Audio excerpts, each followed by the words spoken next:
Ça a d'abord été, au départ, une propriété qui vient de mon beau-père, du papa de mon épouse, et dont elle a hérité il y a une vingtaine d'années.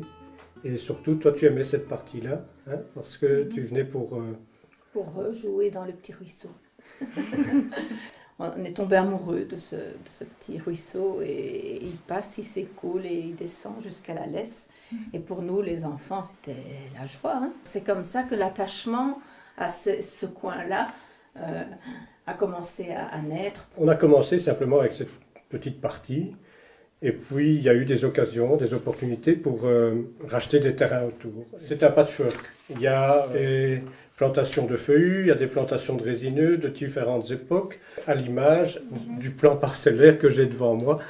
Quand on est propriétaire forestier, on se dit que ce n'est pas pour soi qu'on exploite ou qu'on plante, c'est surtout pour ceux qui nous suivront et les 2 ou 3 générations après nous. Quand on s'engage sur la démarche PEFC, la première étape, c'est de rédiger un document simple de gestion. Qu'est-ce qu'il y a dans un document de gestion? En fait, il y a situé la propriété sur des cartes, notamment des cartes qui sont reliées avec Natura 2000, puisque une partie de la propriété est en Natura 2000.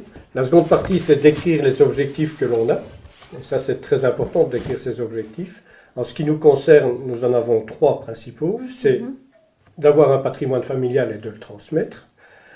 Le deuxième objectif, c'est de participer à ce que, et c'est l'esprit aussi de la durabilité des forêts, ce patrimoine reste joli à regarder, intéressant à visiter, donc il y a un aspect paysager, c'est là aussi la durabilité des monuments et sites. Et le troisième aspect, le troisième objectif, c'est qu'il y ait quand même une petite rentabilité qui nous permette de poursuivre ça dans le temps. La troisième partie, on en arrive au parcellaire, donc décrire ce qu'on a comme parcelle de terrain, ce qu'il y a dessus. C'est un descriptif de tout ce qu'il y a comme plantation. Je me suis amusé à faire des petits dessins comme on faisait sur les cartes des Ferrari avant. Mais c'est intéressant à faire parce que ça reste et puis ça va évoluer. Et la dernière partie, c'est de décrire ces principes de gestion. Et là, j'ai eu beaucoup besoin aussi des conseils de la Société forestière et des formations que j'ai suivies.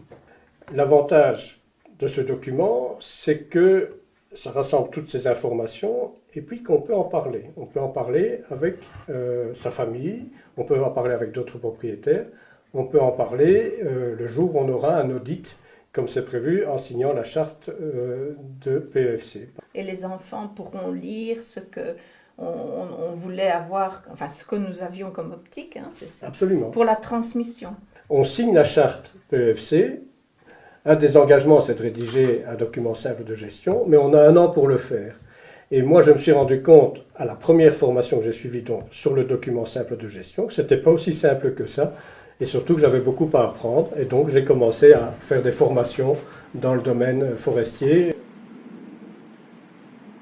Ce qui va être nouveau aujourd'hui dans la charte à partir de 2013, c'est qu'une partie du document simple de gestion sera rendu accessible au public. Je n'ai pas beaucoup de crainte par rapport à cette transparence. D'abord parce que l'on m'a dit que ça serait relativement restreint en termes de transparence. Si l'on parle de mes objectifs, je suis tout prêt à les partager avec tout le monde. Les données qui seront rendues publiques sont d'ordre général, global. Il n'y a pas de données confidentielles ou d'ordre financier qui seront communiquées à l'extérieur. Ce qui est rendu public, ce sont les objectifs de gestion. Est-ce que le propriétaire a des objectifs de production? Est-ce qu'il chasse sur la propriété? Ou est-ce qu'il a des objectifs de biodiversité? Ce sont tous ces objectifs-là, ces informations-là qui seront rendues publiques.